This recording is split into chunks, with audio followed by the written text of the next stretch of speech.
మాజీ ప్రధాని మన్మోహన్ సింగ్ కన్నుమూశారు. తీవ్ర అనారోగ్యంతో ఎయిమ్స్ లో చేరారు మన్మోహన్. 9 గంటల 51 నిమిషాలకు మన్మోహన్ చనిపోయినట్లు ఎయిమ్స్ వైద్యులు ప్రకటించారు. బెళగావి నుంచి ఢిల్లీ బయలుదేరారు ఖర్గే, రాహుల్. అలానే ప్రియాంక గాంధీ ఇప్పటికే ఆసుపత్రికి చేరుకున్నారు. మరి కాసేపట్లోనే సోనియా గాంధీ ఎయిమ్స్ కి చేరుకోబోతున్నారు. మన్మోహన్ కుటుంబ సభ్యుల్ని ఇప్పటికే ఫోన్లో పరామర్శించారు మోదీ. పివి నరసింహారావు కేబినెట్ లో ఆర్థిక మంత్రిగా పనిచేశారు మన్మోహన్ సింగ్.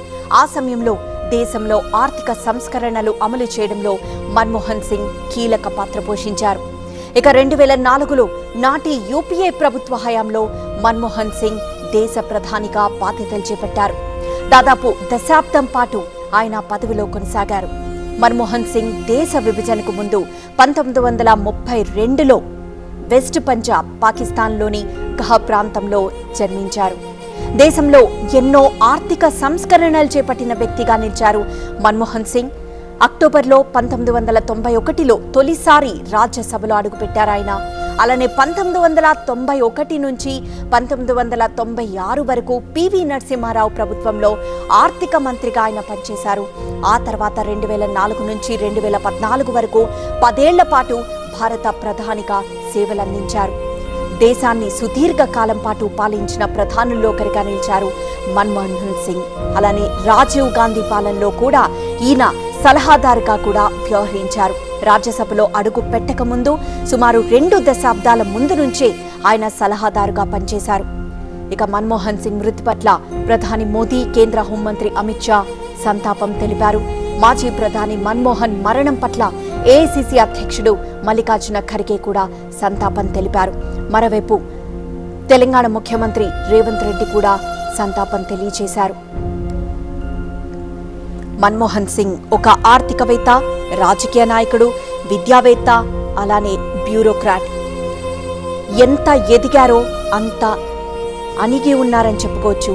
2004 నుండి 2014లో ఆయన ఈ కాలం పాటు ఆయన ప్రధానిగా సేవలందించారు.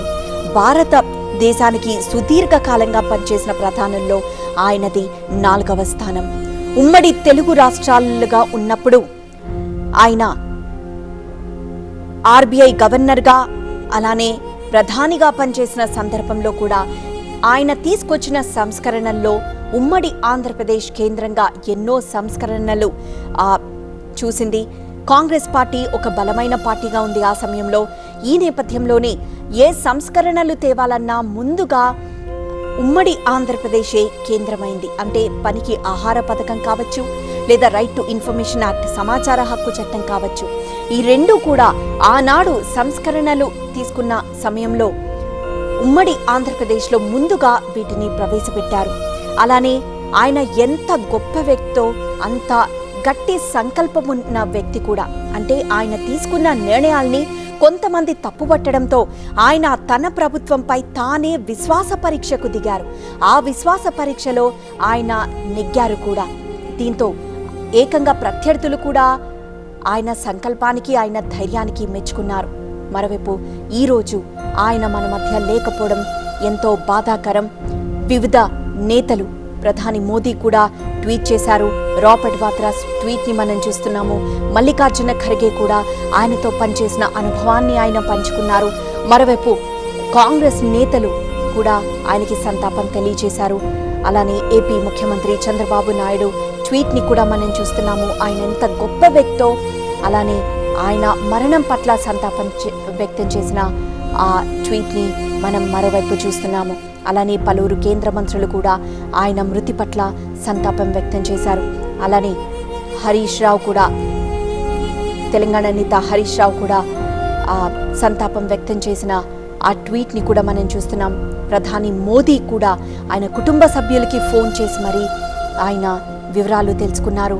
ఆ తర్వాత ఎక్స్ వేదికగా ఆయన ట్వీట్ చేసిన ఆ ట్వీట్ని కూడా చూస్తున్నాం.